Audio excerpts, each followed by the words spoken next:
What up, Fetu? It's a boy Fly Motion, aka Sandile M. Fetu sengibuyile. CN Pucci's bank accounts frozen after 10 million mentioned flex. Yes, usiswavela kuma socials wakhe esitshela ngomuzi wakhe omuhle omkhulu. Apparently, I made even nami a episode about that. Ngoba uMark G, they were very questioning ukuthi hayi bo ngabe uthathaphi imali engaka usisi ebe esazi kahle ukuthi thina u-DJ and khona la kule statement esibhalwe lana siyabona ukuthi cha yena o-DJ mfethu bayabahola u-35,000 kuya ku-45,000 but-ke manje leya 1 million rand ye-Mercedes V-Class kanye nalama-trip ashona phesheya esingazi ukuthi akhokhelwe ubani kusho ukuthi lento ngendlela ayenze ngayo i-timing yakhe usisi was off because ngoba ngisho why ngisho njalo ngoba kuno-city manager uKagiso Leruka oboshiwe ngomhla ka-19 April ngama-charges e-corruption. So engathi leli blesser liyalinkeka ekutheni libe u-out noma singasho nje ukuthi yi-blesser lakhe uCN Bhuji. So ngine-video uCN Bhuji la ecomplaina khona ukuthi wonke ama-account akhe alokhuziwe avaliwe. Also nginabo abanye osisi esibaziyo abadumile and abanye abaculi abanye abo-DJ so stick around ngizomkhombisa ukuthi abo bantu labo sisi abade beshare i-blesser kanye no-CN Bhuji.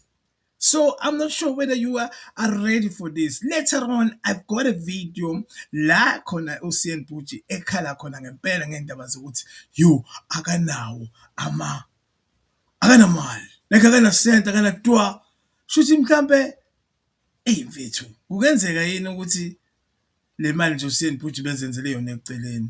Mina ngithi kodwa ama-politician asibulele especially la KZN awona blessing ngane whether it's conferences noma nje normal life bahlezi beya kuzimbali zonke le ndawo ey'nswimpu. So uCN Bhuji ngithi mina i-timing yakhe imshayile. What do you think about that KZN? Please like, support by comment and bafethu ngiyanicela bandla niyilike ngempela le video also press la button la subscribe to get more notification mengidropa another video. Let's dive in. The first lady esimazi sonke, yes, who else?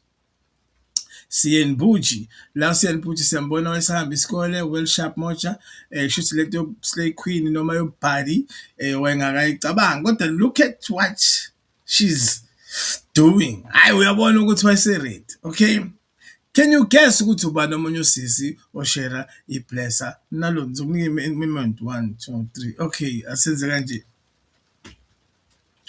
Sithelo Shozi siyamazi sonke waqhamuka kuthina ngendawo tshelwa nomfana kaMpisane uAndile and baba nezingane kwaba nedrama umawaka khona ushone engafuni lona ukuthi athandane noAndile kanti uAndile usenengane nalona bawara bahlukana kanjalo nakhona it was high life izinto zama high tea parties yabona nama trips all over the world kwaphela kanjalo but usisi usevele wayeka ukudJya. I think manje uconcentrate kakhulu kuyona lento yokublessa ngoba kukhona elinye iblesser eselimthathile ekuthiwa laseZimbabwe ekubaba waseZimbabwe naye shuthi urishi umpropose bese Italy. That's a story for another day. Maybe ngabe ubani omunye usisi. Think about it. Ngizokunika i-clue. Uyacula and nama hits ushaya ya full tech noma yini lento leshow uzidlala thuzini 3 step kungaba ubani engayena Mahu. So noMahu impilo yakhe mfethu imnandi sharp.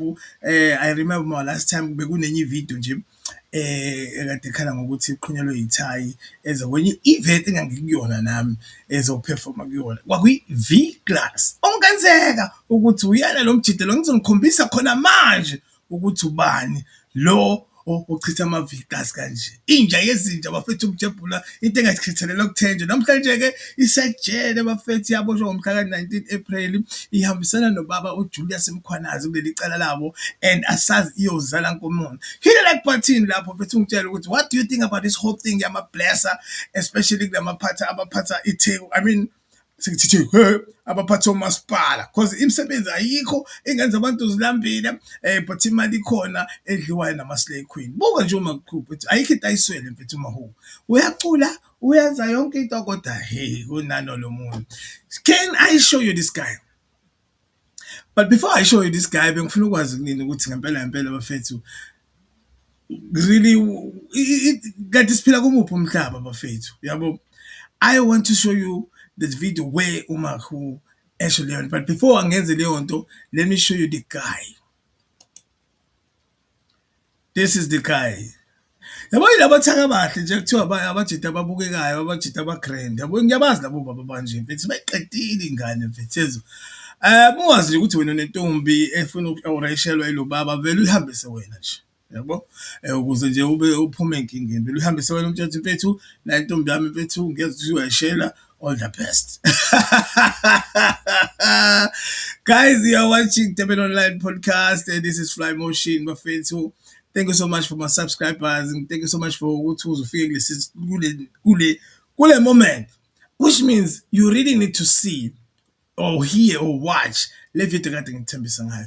Okay, stick around ngoba nginayo ivideo and ngizoyidlala njengamanje. After this video guys, please cela nidrop i-comment nenze sure ukuthi niyayilaka le comment le khosana le video. Also bafethu phela nenze sure ukuthi niya-subscribe. Thank you so much. Let's hear what uthini uMahu. Not uMahu man, ubalengane le. Guys, my accounts are frozen. Number one, my accounts are so frozen. I'm so confused why my accounts are frozen. Like all my accounts are frozen. And why you act like you're so confused with why your account are frozen? Because you know exactly ukuthi imali yakho ithathephi and you can watch the news. Uyabona ukuthi i-o yakho or iblesser umjida wakho usesema kakeni. Now you acting like mhlawumbe thina fanele sikuzwele ukuthi why your accounts are so frozen. And they don't have to be questioning me about the amount of money I get and where I get. Kahle Ntombo, why can't we question ukuthi wena imali uyithatha? Like kune lifestyle audit wena you really think ukuthi ngayo yonke le mali odija ngayo sibonile lapha na kwi-report ukuthi wena ukhokha labo ma 35 to ma 45. Okusho ukuthi ngabe wenza malini ngempela ngenyanga if you can even pull up that 10 million rand. I think ubenza mistake lapha yana ngokuthi wena usheshe uyikhiphe le yandlu kanti ubafo usesemasimbeni. Get it from. So they've been asking me all those questions, I guess, and then I guess we'll wait to see. So now people have to pay for me. These are the times. Well, all I can say, my sister. I'm kidding. I already have money in my other capital. Yes. These are the time the realists it's just that maybe amantombazana amablessa ngeke azaboshwa. What do you think, KZN? Do you really think labantu abablesswayo should be arrested as well? Because they are spending the government's money. They are spending your taxpayers' money.